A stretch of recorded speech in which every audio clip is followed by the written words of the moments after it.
Don't miss another update.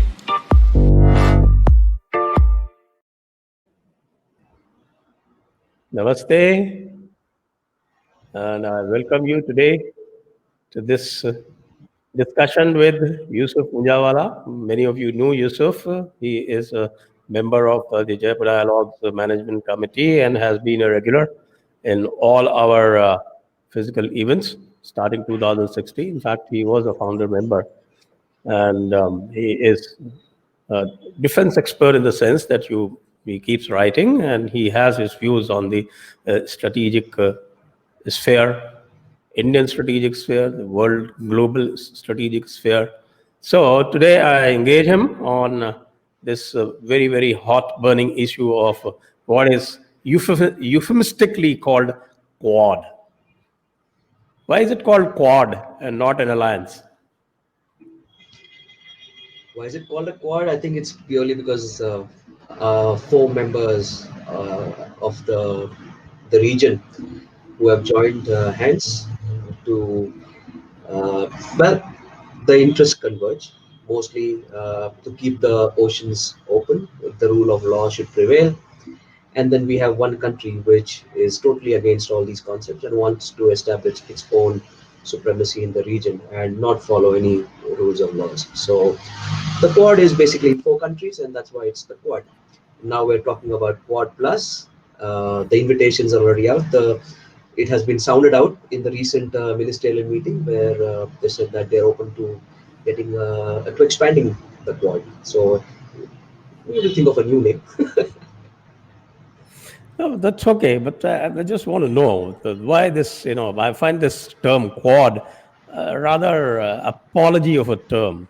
Why not straight away call it an alliance? Give it a name, Indo-Pacific Alliance or some such thing. And that gives a more weight, more meat, don't you think?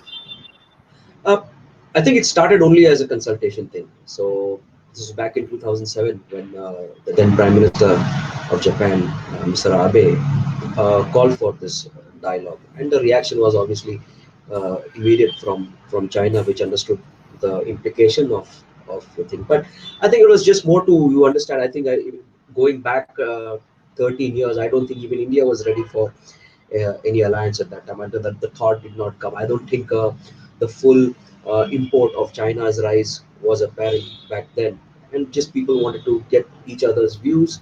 The countries wanted to rather get each other's views and just keep a consultation mechanism. And once the severe response came from China, it just died down till it was revived again 10 years later.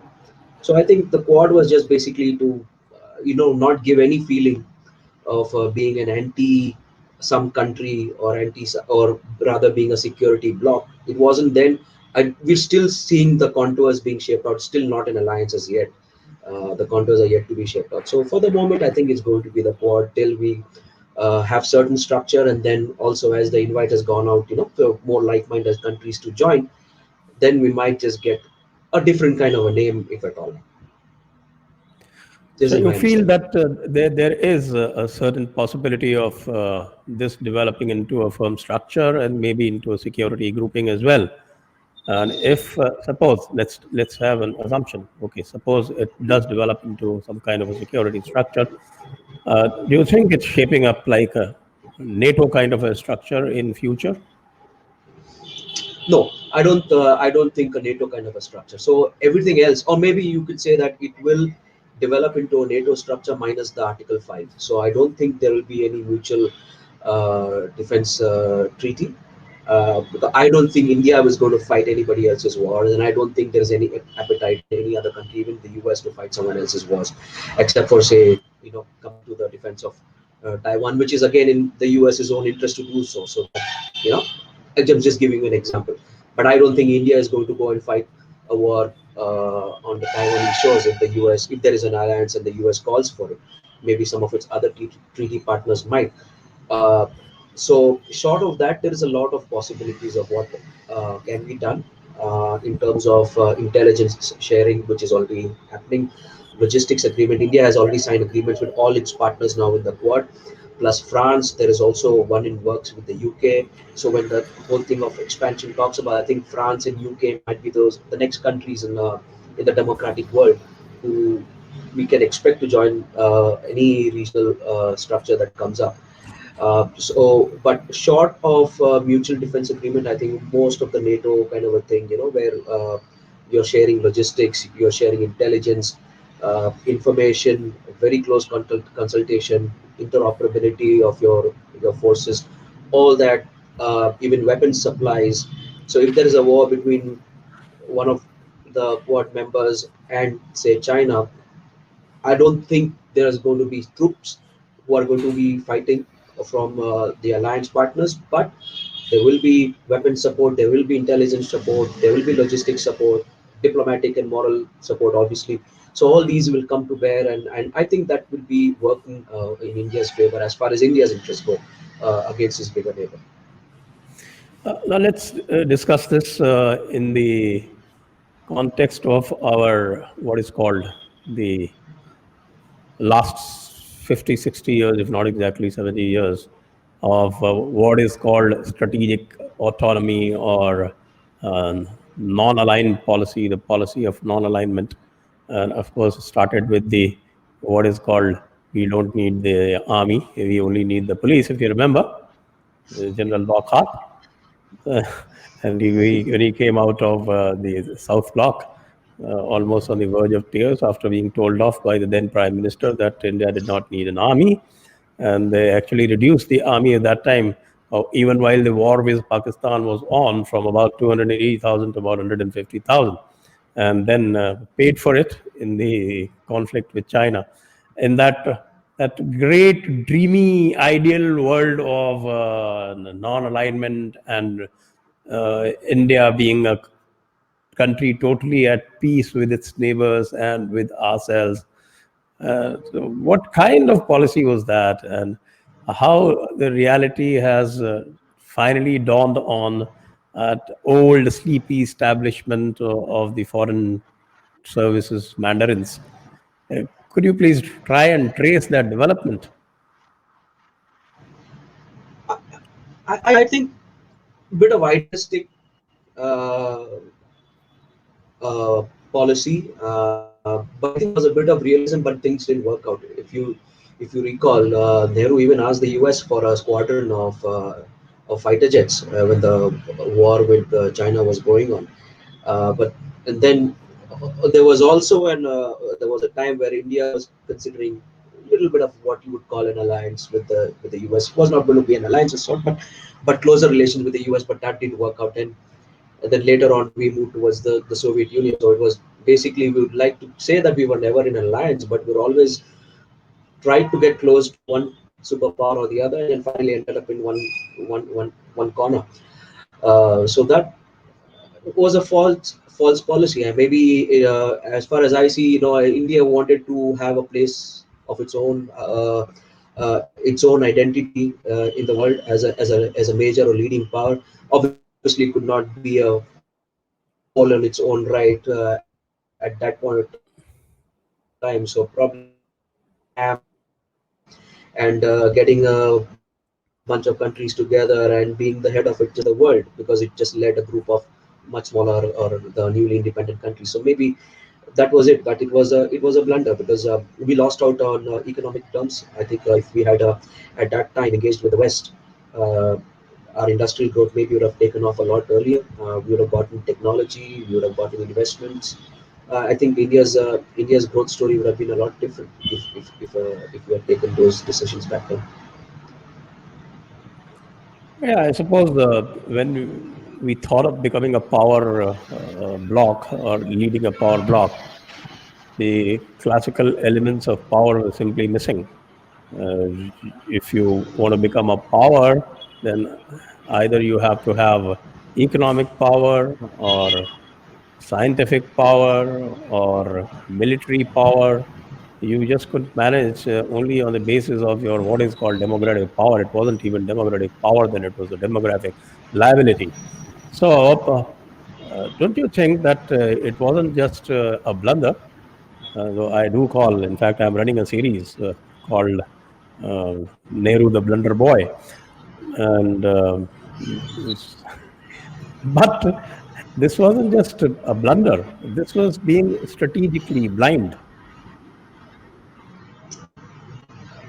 I guess so. I mean, maybe we can say that in the hindsight. I don't know what was the thought process in Nehru's mind. I think he had a lot of things running in his mind, especially coming out of partition, independence, and the conflicts of that. So he used hard power where it was required. In the liberation of Hyderabad, Junagadh, etc. So at that time, things were done. But then obviously he didn't listen to Sardar on China, and the letter is very famous, the warning letter by Sardar, and the rest is history. Yes, I mean, Nehru had something in mind about China, and he was wrong about it. And we continue to pay the price. I think successive leaders have done that. They thought that they will be able to deal with China. Maybe we will be friends, but there is no concept of friends in the Chinese. In the Chinese thought process, it can only be tributaries. That's it. They are the quite center right. of the world. So there is no equality. There is no equal friends. You can only be a subordinate to them and accept that they are the superior power. So we were always chasing the wrong target, uh, and even now, I mean, after all said and done, even in this 21st century, we kept trying chasing that until last year in in Mahabalipuram when PM hosted Xi Jinping. This operation was probably planned already. So for all as Xi Jinping was in India last year, the current operation by his forces was already planned because such a huge amount of troop commitment. The way it has panned out, I don't think it was planned overnight. Just one fine day, just decided, all right, let's go and send some troops in. 50, 60,000 troops backed by armor, RT. I mean, everything. They've got entire firepower. We have backed it, done mirror deployment. This was not planned overnight by Xi Jinping, or not even 2 or 3 months in advance. It was lot earlier, and we kept thinking that Xi Jinping is going to deal with us honestly. He was never doing that. One of our friends, defense expert, you know him well, Abhijit, your Mitra, he said in one of his talks that he considers Xi Jinping as the most stupid leader of China in 200 years. I'll And agree. he has his reasons for saying so. Excuse me. So, Excuse me. Yeah. I think after Hitler invading the Soviet Union, this is probably the first time that a major power has uh, done this impossible task of getting everybody together against itself. And Quad is just one grouping, but even otherwise, right now you see almost every power, whether economically or militarily, raged against Xi Jinping, and he is simultaneously trying to fight on all fronts in the Taiwan Straits, in the South China Sea, in the East China Sea, in the Japan Sea, and in Tibet, in Xinjiang, I mean, everywhere. So, what kind of uh, strategic thinking goes into this kind of a situation or this kind of planning where you manage to open so many fronts altogether? Is it hubris or it is just plain foolishness?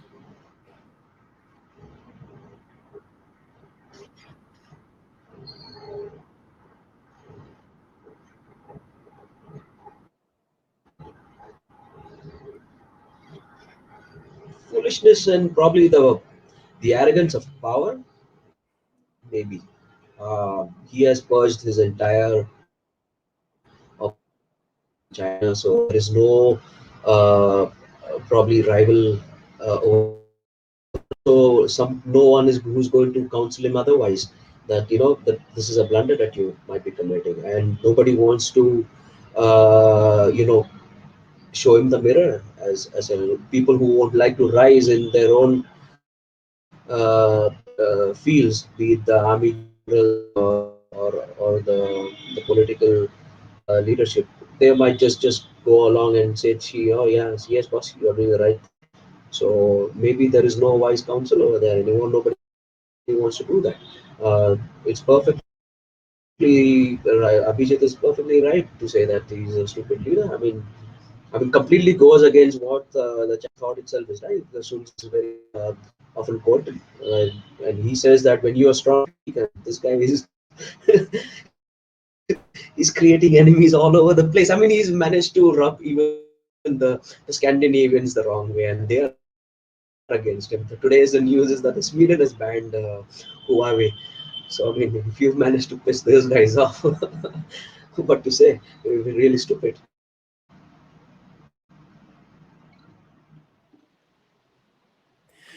So, if you really look at China's peaceful rise, the key to China's peaceful rise was China becoming the factory of the world. And that depended completely on the goodwill of the West. And it was because of that goodwill that was developed by successive leaders, starting from from Deng Xiaoping, that China managed to get to this position where they could spare so much of investment into their military and make their military strong. And after they made their military strong, they started cutting off the very branch on which they were sitting. The typical what is called the Kalidas Yeah. syndrome. So, how do you look at that? No, that's the stupid part. Or rather, you can say that this is what Deng Xiaoping's hide and bite policy was, right? So till you become powerful, keep hiding, utilize all the goodies that you can get, use the West to your advantage, and strengthen yourself. And now it is back to its own thought that it cannot allow any other country to be the dominant force. It wants to be the center of the world. So The I think Middle Kingdom that's how syndrome. that's how she announced that there's no more hide and bite, and now we are the power to reckon with. And he has already declared, right, by 2049, he wants that he wants China to be the most powerful country in the world, which is coinciding with the 100 years of the Communist Party.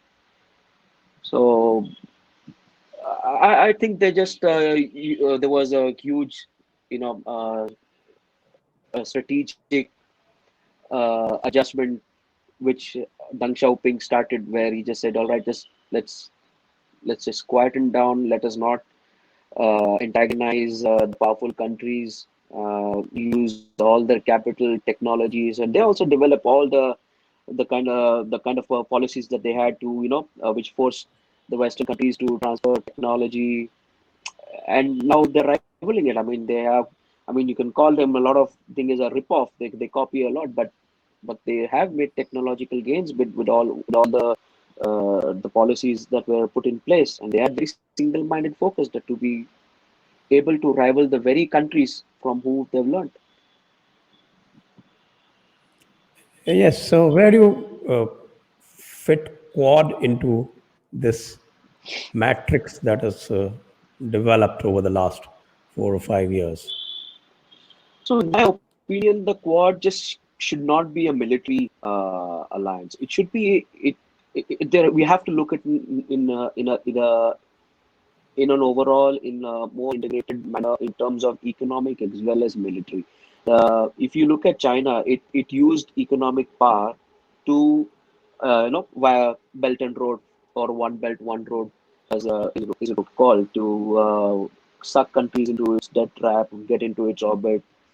Um so to counter that, there has to be a viable alternative which the Quad has to provide. So you have the world's largest economy in it. You have the world's third largest economy, the fifth largest economy in the Quad, and if we cannot provide that alternative to the number of countries which are there, which have genuine development needs. I mean, they want infrastructure. They want to improve the lives of their citizens, and which will obviously drive the politics at home for them, and which will have detrimental effect on our security if go out and reach out to China, then saying, see, you guys are not doing anything for us. The Chinese are able to give us loans. Okay, they might be expensive ones, but at least we're getting something which we can show for to our people.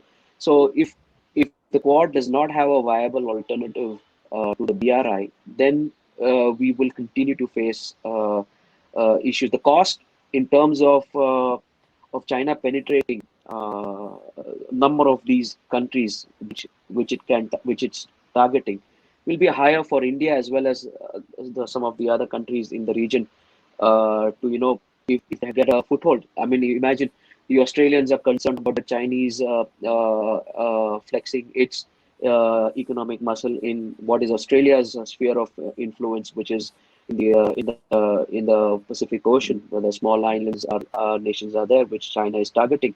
Similarly, for India, the cost of not uh, providing, say, economic assistance to some of its own neighbors are going to be costly in terms of both economic as well as security matters, and more so with security matters. So tomorrow, if say China has a naval facility in Hambantota, which has been lost by the Sri Lankans to the Chinese, what do we do? What is the price that we pay for that? So there's certain things that we have to consider, where we might just have to, uh, consider the sometimes it can be unviable economic projects. We'll have to counsel these smaller countries like something like Hambantota Port, which India was against, that it's not an economically viable project, and it has turned out to be so. But look what has happened.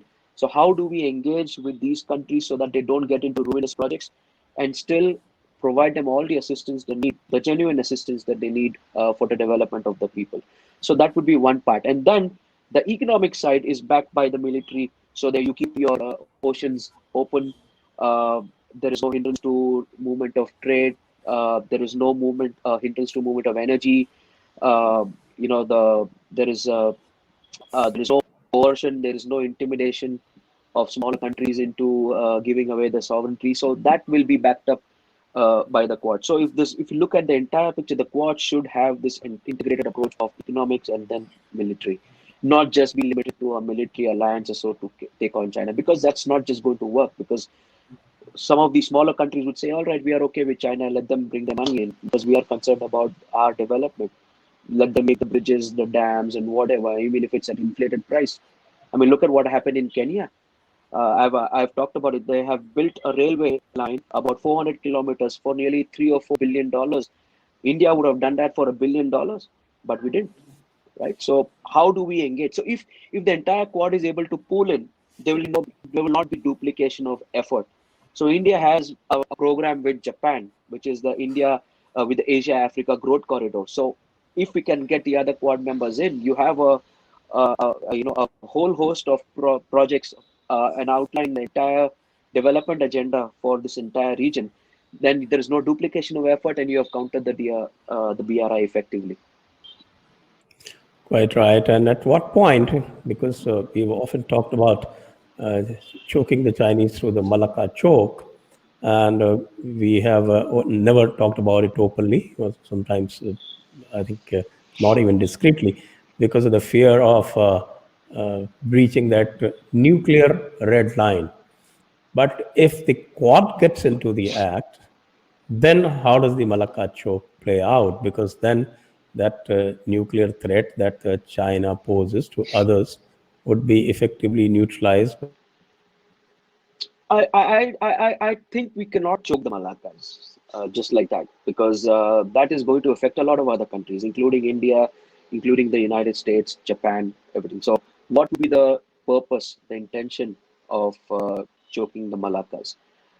If it's only in a conflict situation, yes, that would be a legitimate thing to do. But in normal routine course of conducting trade, I don't think we can choke the Malaccas just to punish China. I mean, that is surely going to trigger a conflict.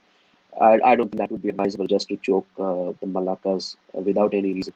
I don't think choking the Malacca is an option in the normal circumstances. मतलब आज ऐसा नहीं है कि quad बन गया और हम naval deployment कर देंगे और चाइना का trade cut कर देंगे और we'll just choke it up.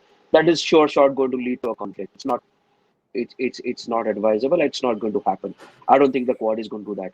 It can be a possibility only during a conflict, and especially a protracted conflict. Say कोई conflict which lasts, unlikely, but say it lasts for a month, which is unlikely, but say a month or 2 months, then that would be come into play, where you can cut off its energy supplies, hold on to its trade, which will start to affect it.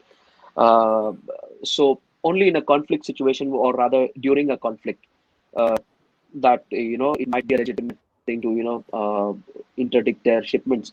But otherwise, in a normal circumstances, while you are conducting your day-to-day affairs, I don't think choking is advisable, or it's not going to happen.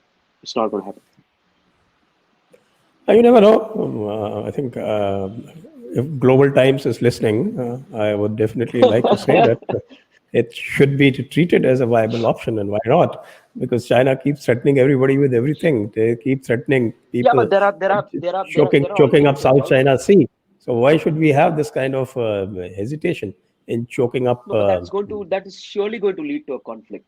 That is surely going to lead to a conflict, and I don't think anybody wants a conflict. The idea of the Quad itself is to deter a conflict, So and this is where the problem not lies, accept. because China never says that it does not want a conflict. The rest of the world says that they do not want a conflict. Unless you confront the bully, you are never going to So the Quad itself is confronting get the him to bully, back right? So down. if you're forming an association of countries, or call it an alliance, although alliance is a bad one in India, but it's the alliance itself is going to be a deterrent. So there'll be certain framework that the alliance will come up with, which will raise the cost for the Chinese to behave in an aggressive manner. So that should work. I mean, I don't think the Chinese also want a conflict. I mean, their aim is anyway to win without fighting. That's how they are wired. They don't want a this conflict the either. Sun Tzu doctrine, but the Sun Tzu doctrine in the Yes, era of intimidate satellite mapping. countries. The satellite mapping has kind of completely killed off the Sun Tzu doctrine. There are no more surprises these days.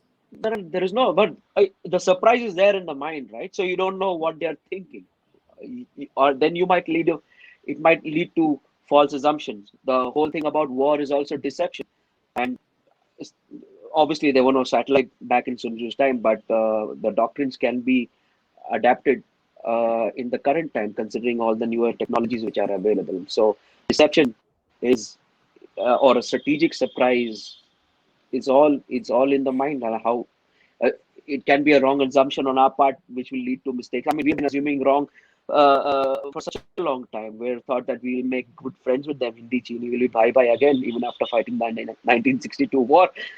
Like I said, till last year, we were still hoping that we can be friends with China, and that was just not going to happen.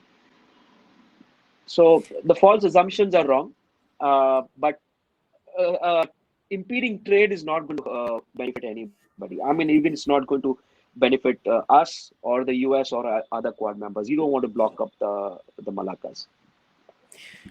So to sum up, according to you, the Quad is a grouping that is going to take a while to get into a formal alliance.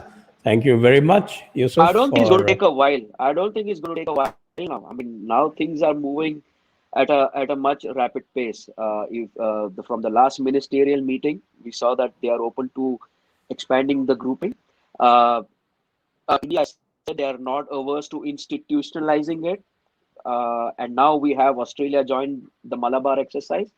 I don't think it's going to take that long at all now. I mean, we're not going to take another decade to formalize this. That's not going to happen. It's going to be okay. much So quicker. let's define a while as in the framework of months rather than years. And Perhaps. with that, we conclude this session. Thank you very much, Yusuf, Thank you for so much, Sanjay ji. joining us. And Thank you. Viewers, to you, please subscribe, share, like, and press the bell icon. Thank you very much. Thank you. Press the bell icon on YouTube and don't miss another update.